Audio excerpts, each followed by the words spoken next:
तू तो था बाली सुग्रीव का भाई और मैं था रामचंद्र दशरथ का पुत्र, और मैंने तुझे ऐसे ही धोखा देकर मारा था तीर वृक्ष की ओट में लेकर।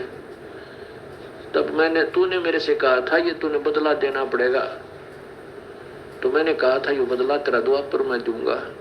आज मैंने तेरा ये टिट फॉर टैट बराबर कर दिया। और तू ऐसा कर दे कि मेरा संदेशा नगरी में भिजवा दे किसी के द्वारा, और पांडवों को बुलवा दे,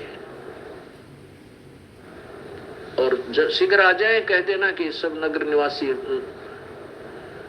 पूरे यादव नष्ट हो चुके, आकर संभाल दे। श्री कृष्ण जी तड़प रही है।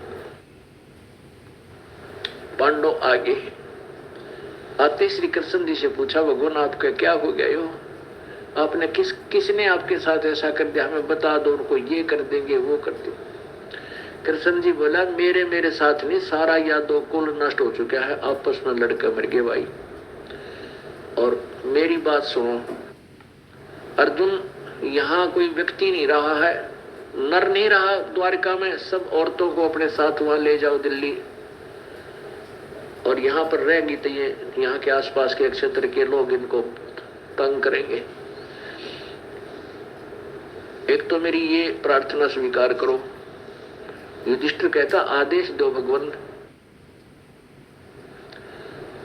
और भाई दूसरी यह है कि तुम मेरे बहुत प्रिय हो, आप राज्य त्याग कर और हिमालय में चले जाना, वहां अपना तपस्या करके शरीर को अंतिम सांस तक तपस्या करके वहां खत्म हो जाना, लौट के नगरी में मत आना।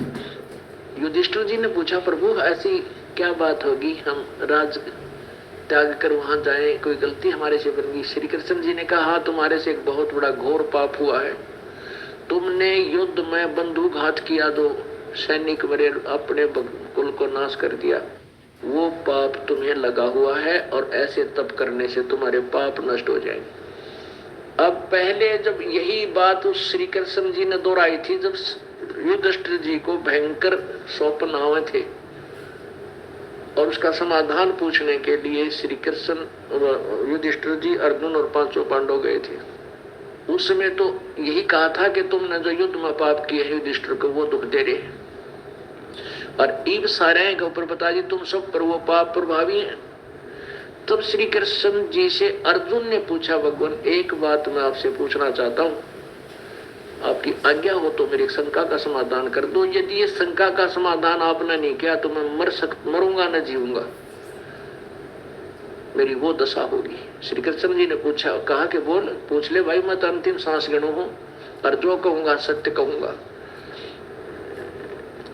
अर्जुन ने कहा, परमात्मा जब आप गीता जी का ज्ञान दे रहे थे उसमें आपने कहा कि अर्जुन तो युद्ध कर ले, तुझे पाप नहीं लगेंगे, तुम्हारे को युद्ध मन मार रखे,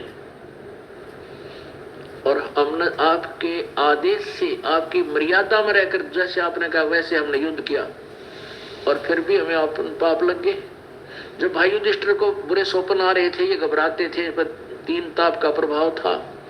आपसे समाधान पूछने गए, कारण पूछा तो आपने बताया कि तुम्हारे ऊपर ये युद्ध में किए हुए पाप प्रभावी हैं। और भगवान उस समय मैं इसलिए नहीं बोला आपके विपरीत कि कहीं मैं टोका टाकी कर दूंगा, और मेरे भाई युधिष्ठिर ने सोचेगा कि इसमें करोड़ों रुपये खर्च होने थे मेरे ट्रीटमेंट में, मेरे इलाज में, और अर्जुन राज्य को ना, अर्जुन ये पैसा लगाना नहीं चाहता, मुझे स्वस्थ होने देखना नहीं चाहता, इसलिए वाद विवाद शुरू कर दिया श्री कृष्ण जी के साथ, और मेरा भाई ट्रीटमेंट नहीं कराता, मुझे इतना ज्ञान था, इसलिए मैंने अपने सब्र की घूंट भरी और आपसे कोई वाद विवाद नहीं किया। लेकिन उसी दिन से मेरा दिल कचोट रहा था कि ये क्या कहा भगवान ने। उस दिन तो कह रहे थे तुझे पाप नहीं लगेगा, और आज कह रहा है तुझे पाप लगे, और आज फिर आपने वही जख्म पर नमक फिर छिड़क दिया। आज फिर कह रहे हो कि तुम्हें वो पाप लगे जो युद्ध में किए थे, वो पाप दुखी कर रहे हैं। आप हमारे कौन से जन्म के दुश्मन थे, ये तो बता दिया हमने। तब श्री कृष्ण बोला, भाई अर्जुन अब मैं अंतिम सांस गिनू हूं, बता देता हूं तेरे को, इस सारे संसार को कंट्रोल करने वाला कोई और शक्ति है, और उसके विषय में ना मैं परिचित ना तू परिचित। ये सब क्रिया वो करवाया गया। भाई मुझे नहीं मालूम गीता जी में क्या कहा था और तुम्हारे को किसको कब क्या। हाँ, बाकी ये समाधान मैंने तुम्हें जरूर बताए थे।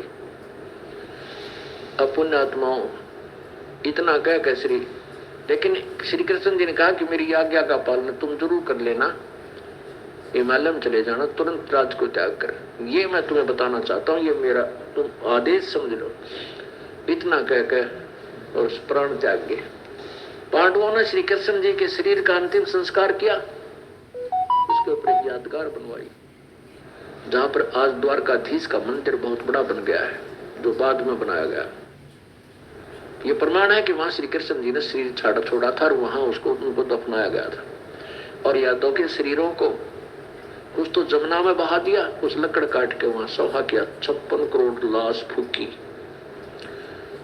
और युधिष्ठिर और ये चारों पांडव तो चले गए, अर्जुन को छोड़ के इस बात के एकला योद्धा बहुत है, यदि रास्ते में कोई छेड़ेगा तो उधर से अर्जुन ने सभी द्वारका की स्त्रियों को अर्थात गोपियों को